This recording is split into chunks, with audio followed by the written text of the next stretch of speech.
Bonjour tout le monde.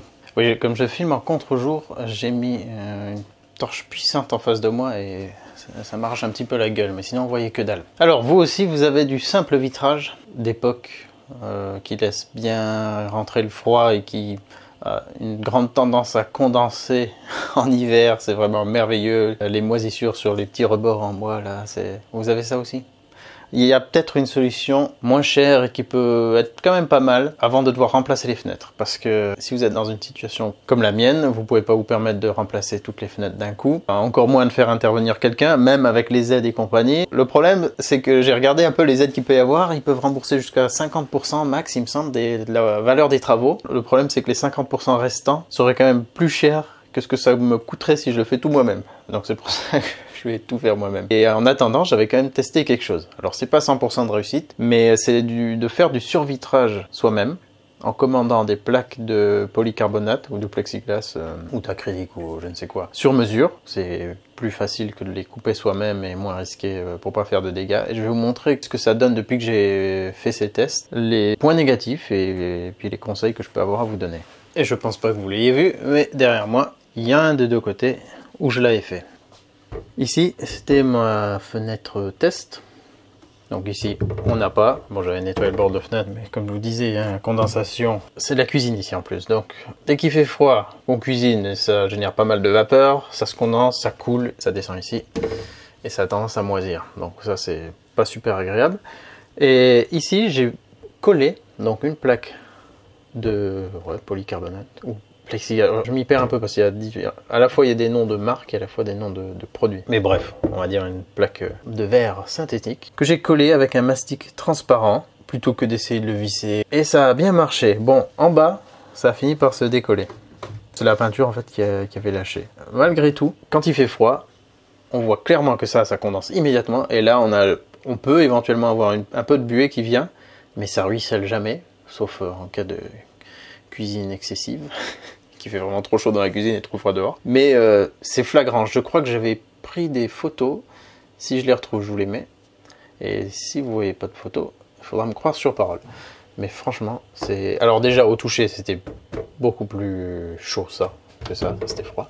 Et à la caméra thermique, on voyait une très nette différence également. Donc ça marchait bien pour ça. Alors l'inconvénient ici, c'est que... Je vais essayer de rééclairer. J'ai fait déborder... Enfin, j'ai mis en surplus le mastic colle transparent, et j'ai lissé le bord. Eh ben, le bord il a jauni, il a pris, j'imagine un peu, les vapeurs un peu huileuses qu'il peut y avoir dans une cuisine, et ça jaunit, quoique dedans aussi. Mais normalement, c'était pas censé être un mastic qui jaunit aux UV, donc il a dû reprendre la pigmentation du support. Pourtant, j'avais bien dégraissé à l'alcool à brûler, j'avais pas poncé, mais j'avais dégraissé. Et l'intérieur du cadre, je me suis un peu pris la tête parce que j'avais pas mis de masquage et tout, mais voilà, ce que vous pouvez faire si vous voulez que ça reste le plus sain possible, c'est de passer de la chaux. J'ai passé de la chaux hydraulique à l'intérieur du cadre. Donc pas là où j'ai collé, sinon ça se serait décollé, mais à l'intérieur. Et vous voyez que au début j'avais un petit peu de condensation parce qu'il devait y avoir un petit peu d'humidité non plus. C'est pas un truc qui a été fait sous vide non plus. Il n'y a pas de gaz inerte là-dedans, donc il y avait un petit peu d'humidité.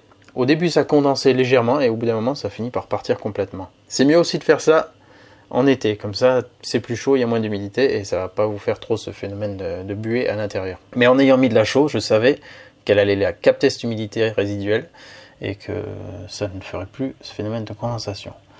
Donc les 2/3 du haut, ça s'est pas décollé, malheureusement c'est un peu jauni, c'est pas super beau. Le tiers du bas il s'est décollé, mais il garde quand même une efficacité malgré ça. Et puis sinon on voyait pas la différence, mais par contre il y a une vraie différence en termes de température et de condensation. Pour le salon, j'ai voulu faire pareil. Alors le truc déjà con de base, c'est que j'en ai pas commandé 3 de la bonne taille, j'ai oublié d'en commander une, je sais pas pourquoi. J'en avais fait faire 2, donc la découpe totale. Et là c'est un échec complet, pourtant j'ai fait la même chose. J'avais bien dégraissé, passé la chaux et tout, mais ça s'est complètement décollé du mastic. Le mastic est resté collé à la vitre, mais pas à la plaque. Ça avait commencé à se décoller par le bas, et forcément c'était très intriguant. Alors mon fils il commençait à tirer là-dessus, puis après il est tiré comme un fou, et puis ça a décollé tout. Pareil pour celui-là. Et ça c'est un peu le paradis pour les entomologistes, parce qu'ils peuvent collecter et observer tout un tas d'insectes. Vraiment très intéressant. parce que voilà, ça s'écartait comme ça. Et ouais, avec l'été, il y a des trucs qui sont passés derrière. Donc là, c'est échec total. Je vais tout enlever. Et de toute façon, comme j'ai oublié une et que cette vitre était déjà cassée, je vais remplacer l'ensemble de la fenêtre. Bah, c'est bizarre parce que j'avais fait la même chose que pour la cuisine et ça s'est pas comporté de la même manière. Et pour notre chambre, là ça n'a pas bougé par contre. J'ai fait un peu différemment au niveau de l'application du mastic. J'ai essayé de pas trop... j'ai voulu... Non, j'ai pas bien fait ça non plus. J'ai voulu en mettre un peu moins, pas que ça déborde de trop. Bon, certains endroits j'ai débordé, comme là. Et ça jaunit également. Alors, ce qui est sous la plaque ne jaunit pas, et ce qui est en dehors de la plaque jaunit. Hormis pour la cuisine, c'est que ça a pris un peu la pigmentation de la peinture. Par contre, le problème, c'est si je suis pas allé assez loin, si j'ai pas mis assez de mastic qui n'a pas débordé, et ben du coup, ça me faisait un petit interstice. Et avec l'humidité en hiver, ça a quand même un peu moisi. Voilà, donc là, c'est un autre problème encore.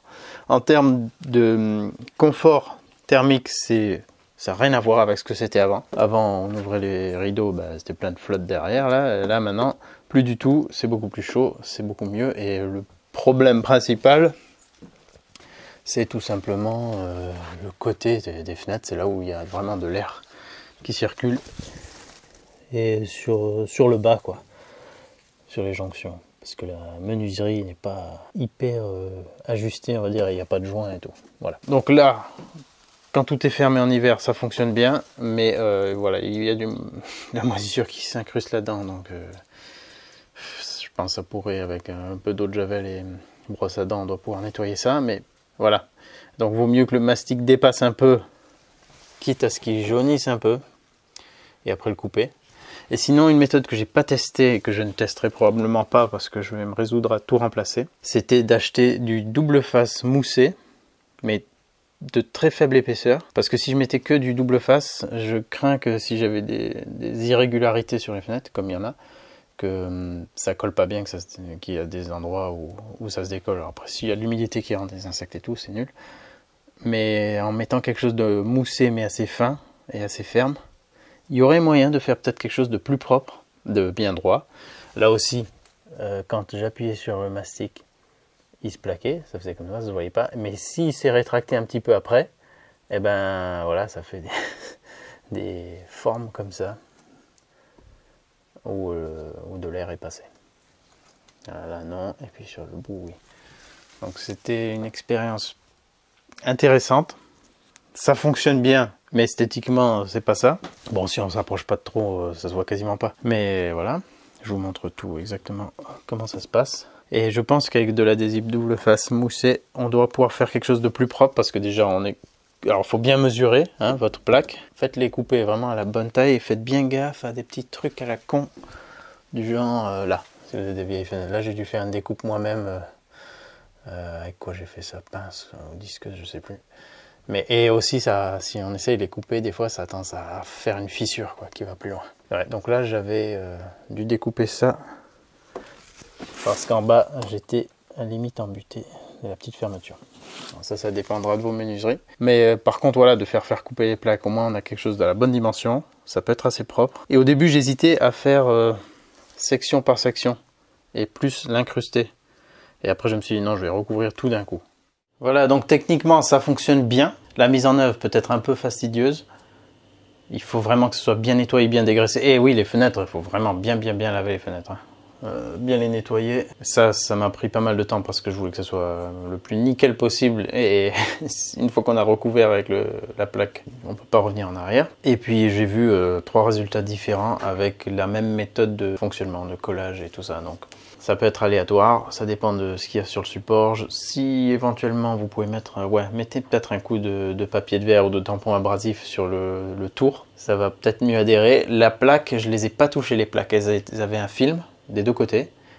Ça, je les ai pas touchés du tout. Je voulais pas prendre le risque de faire pire que sortie d'usine. Je pense qu'on peut pas faire mieux. Il valait mieux laisser comme ça. Par contre, ce qui est pas évident non plus. Au moment d'enlever les films sur les plaques, ça devient vachement statique et la moindre poussière vient se coller dessus. Alors ça, faites gaffe quand vous le décollez à vous éloigner un peu de, je sais pas, même de vos vêtements ou d'une table s'il y avait un peu des poussières dessus, parce que ça va venir de se coller dessus et c'est la galère. Et après, si on l'enlève, on risque de faire des traces. Donc ça, c'est un petit truc à faire gaffe. Et puis sinon, bien sûr, il y aurait eu d'autres méthodes du genre visser, mettre des baguettes ou trouver un autre moyen de les fixer. Mais je voulais tester en collant parce que c'était le plus rapide, le plus simple et le plus hermétique. Je voulais vraiment essayer qu'il n'y ait pas d'échange entre la pièce et l'intérieur de la fenêtre. Voilà. En tout cas, c'est en faisant qu'on fait. J'ai testé, je sais que ça marche, donc si j'ai besoin de le refaire, je le referai. Probablement à petite échelle, parce que là, je vais remplacer petit à petit toutes les fenêtres de la maison. Dès que j'ai un peu de budget, je remplace une fenêtre. Mais je suis content d'avoir testé ça et j'espère que ça pourra vous donner des idées pour le faire chez vous. Ça peut s'appliquer à n'importe quel type de fenêtre, hein. Même sur ma vieille caravane, je voulais le faire. Bon, après, j'ai changé également le lanterneau, mais sinon, j'allais faire un truc de ce genre pour gagner en confort et plus avoir cette condensation qui peut être vraiment pénible. Allez, je vous souhaite bon courage avec ça si vous faites ça. Le mieux, c'est de le faire quand il fait chaud, avant l'hiver, pour éviter le risque de condensation à l'intérieur. Mais dans tous les cas, ça améliorera l'isolation de votre maison, les déperditions de chaleur. Et quand on ne peut pas se permettre de remplacer les fenêtres, c'est toujours ça de prix. Allez, à très bientôt. Au revoir.